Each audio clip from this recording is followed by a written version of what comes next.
Hi guys, welcome back to my channel. So आज हम पढ़ने वाले हैं लीगल एक्ट शुरू कर रहे हैं। सबसे पहला मैं हिंदू लॉ स्टार्ट कर रही हूँ। बहुत सिंपल है, बहुत ही सिंपल है।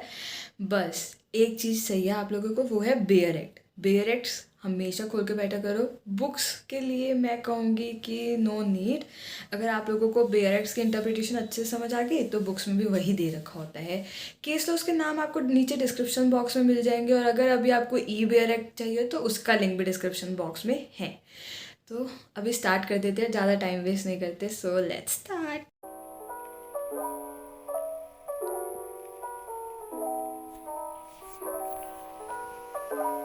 होंगे, अगर नहीं निकालते तो डिस्क्रिप्शन बॉक्स में लिंक है, जाओ जल्दी से जाके लिख करो, क्योंकि बेयर एक्ट जो है यार इंपॉर्टेंट है ऐसे। अब सबसे पहले मैं बोल दूँ कि हमारा जो पार्लियामेंट है, इन्होंने ही इसे किस में डिवाइड किया है?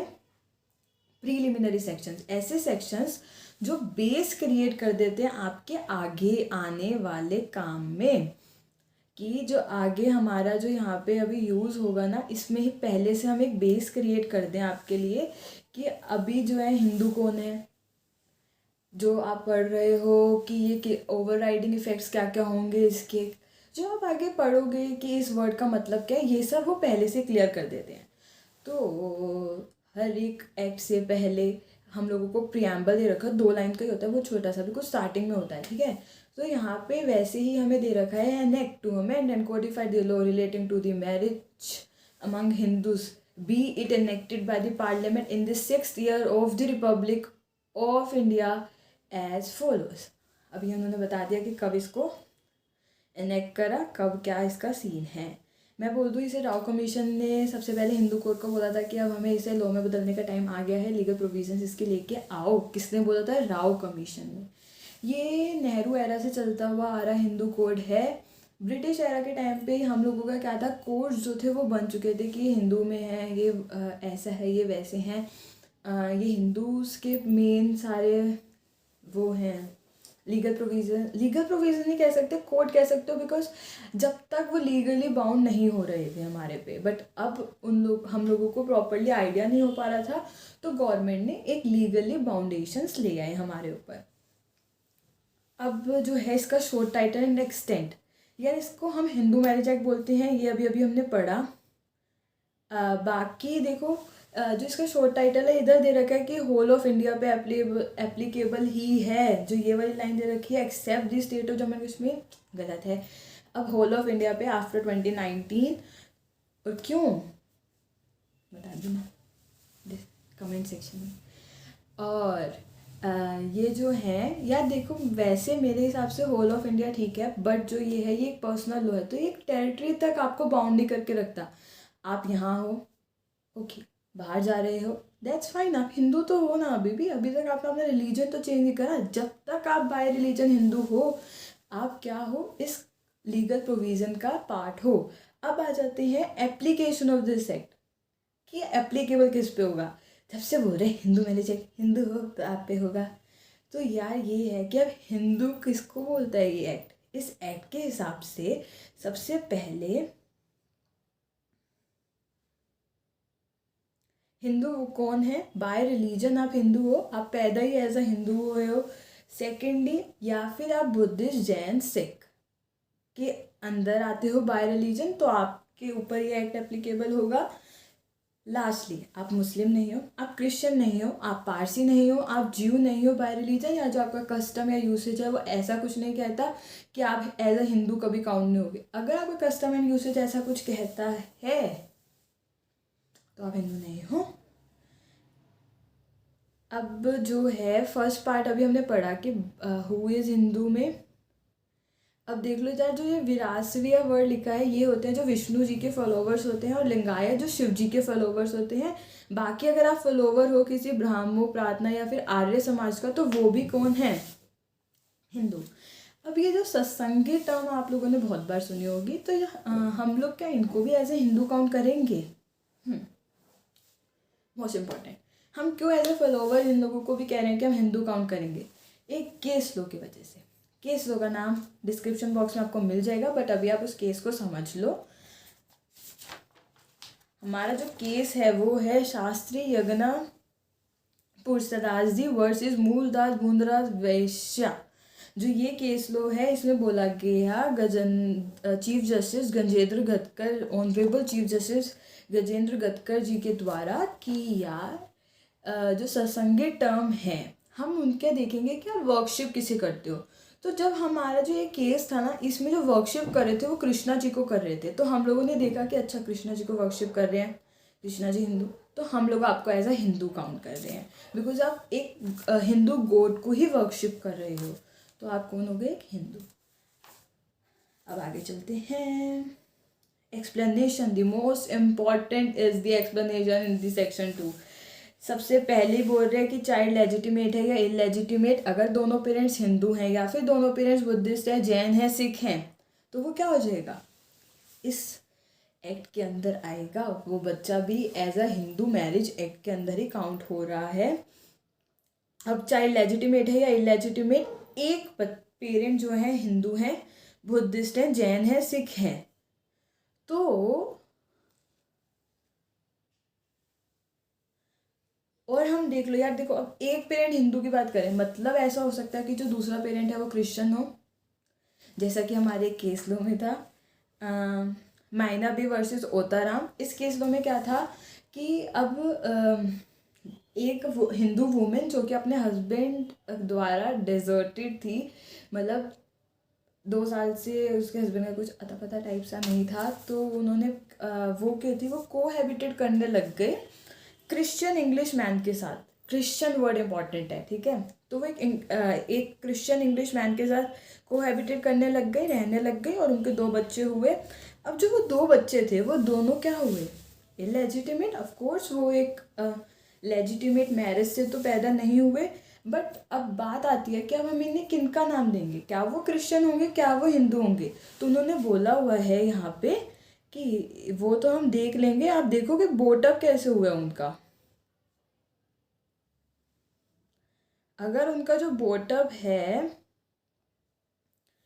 एज अ हिंदू हुआ है तो वो हिंदू है, अगर नहीं तो वो हिंदू में काउंट नहीं होंगे। अगर वो एज अ क्रिश्चियन बोटअप हुए हैं तो वो क्रिश्चियंस में काउंट होंगे।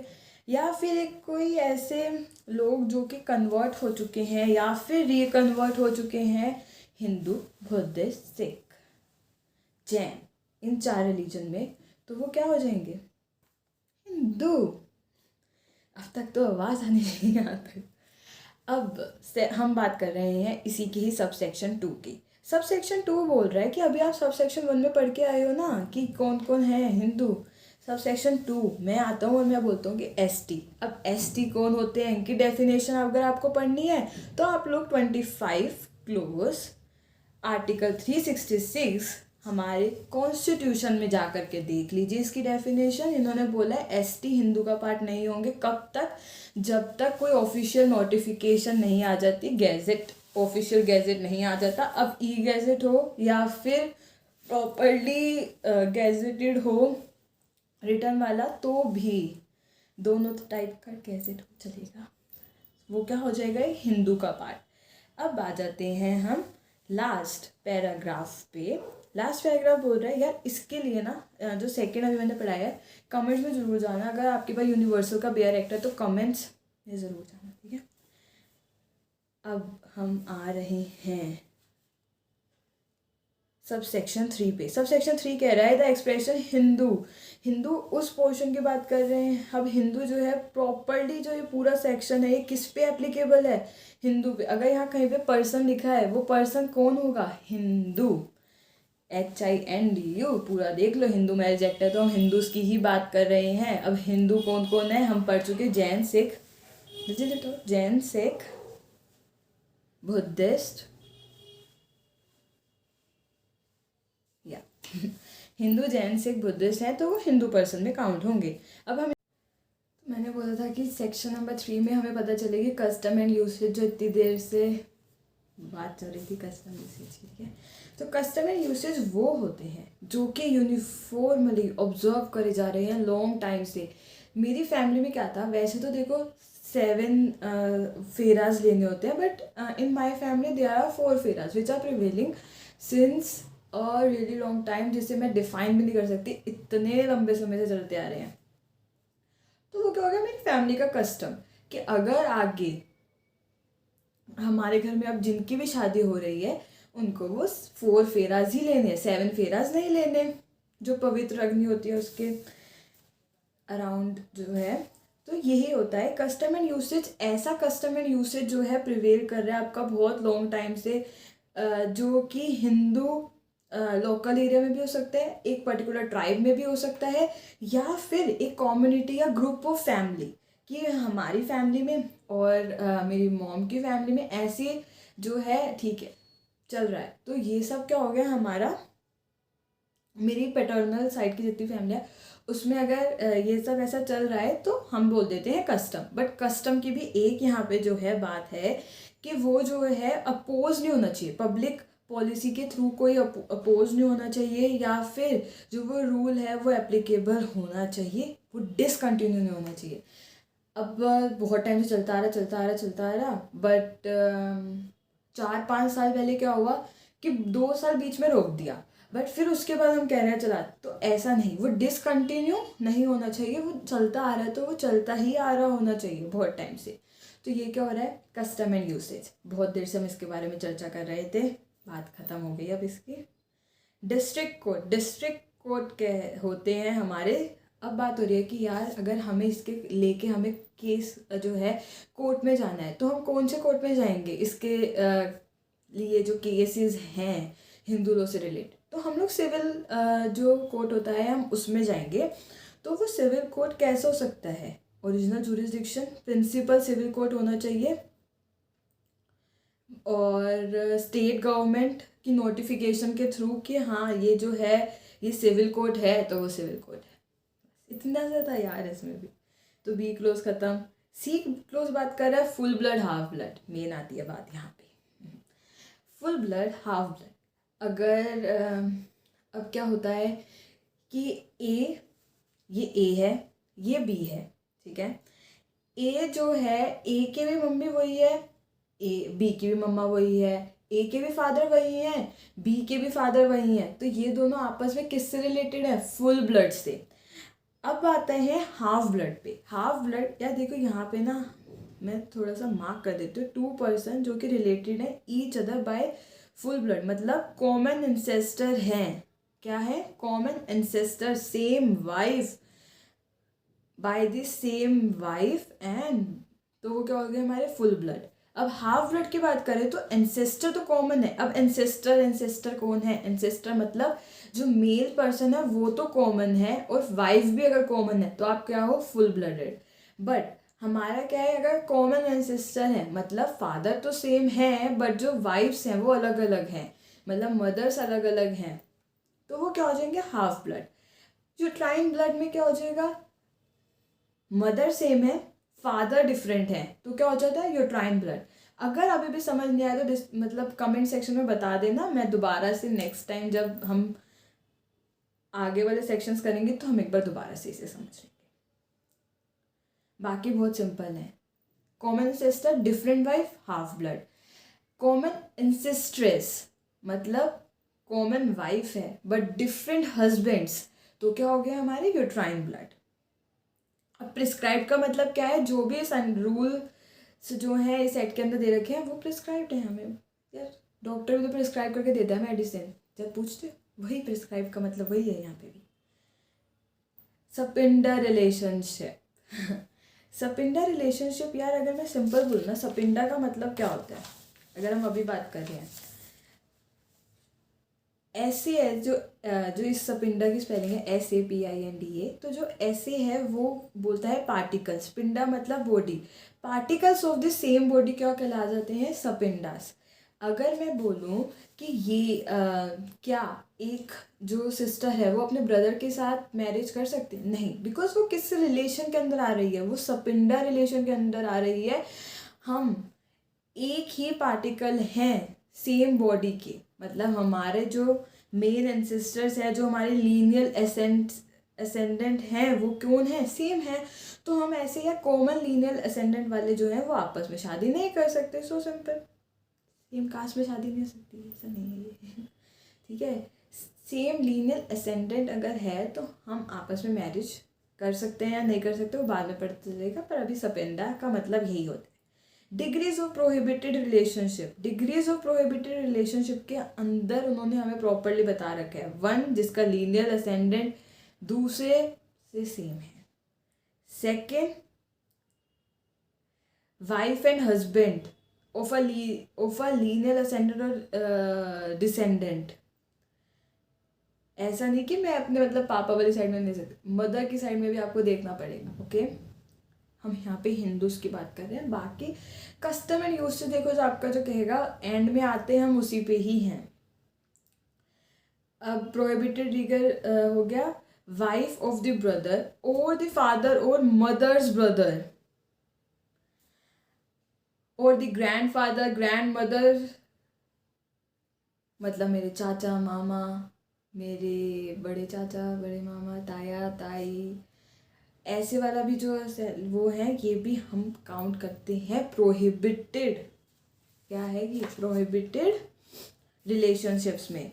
फोर्थ हमें बोल रहे हैं कि brother sister, uncle and nieces, nephew, children of brother and sister of 2 brothers और 2 सिस्टर्स। यार जो भी मेरे लीगल असेंडेंट्स हैं वो पार्ट हो गए इसका सिंपली प्रोहिबिटेड रिलेशनशिप का, डिग्रीज ऑफ प्रोहिबिटेड रिलेशनशिप का। और इसी के अंदर हम लोग और भी 3 रिलेशनशिप काउंट करते हैं, जो कि हमें एक्सप्लेनेशन में दे रखी है। चाहे वो हाफ या यूट्राइन ब्लड हो, या फिर वो इलेजिटिमेट ब्लड की रिलेशनशिप हो, या फिर वो अडॉप्शन के थ्रू हो, तो वो चाहे जैसे भी हैं, अडॉप्टेड है, हाफ ब्लडेड है, यूट्राइन ब्लडेड है, डिग्रीज ऑफ प्रोहिबिटेड रिलेशनशिप में वो काउंट होते हैं। अब आ जाते हैं हम over riding effect, the main close. Over riding effect जो है वो हमें बोल रहा है कि अगर ये जो हिंदू लॉ है, जो इसकी इंटरप्रिटेशन है किसी कस्टम या यूसेज के पार्ट पे, जो इसका कोई लीगल प्रोविज़न है या कोई सेक्शन है जो उसको मतलब कह रहे हैं कि आपके कस्टम या यूसेज को हम नहीं चला पा रहे, तो ऐसा नहीं है कि आप इसी सेक्शन को मानो, आप इस सेक्शन को छोड़ दो।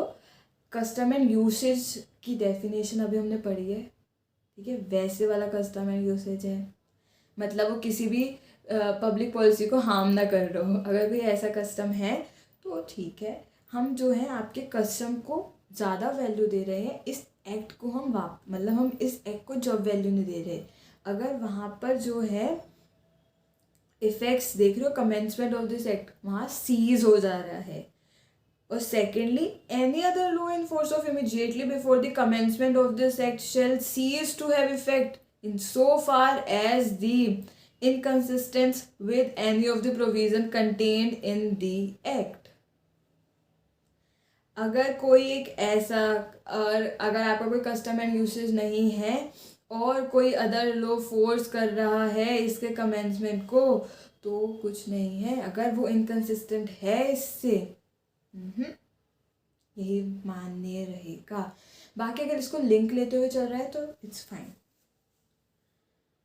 अब जो हम आगे करेंगे ना, हिंदू मैरिजेस, वो बहुत ज़्यादा इंपॉर्टेंट हो गया था। जब तक चैनल को सब्सक्राइब कर लो अगर आप लोगों को वीडियोस पसंद आ रही हैं, और अगर लग रहा है कि शेयर कर सकते हो तो कर लो, बहुत अच्छी बात हो जाएगी।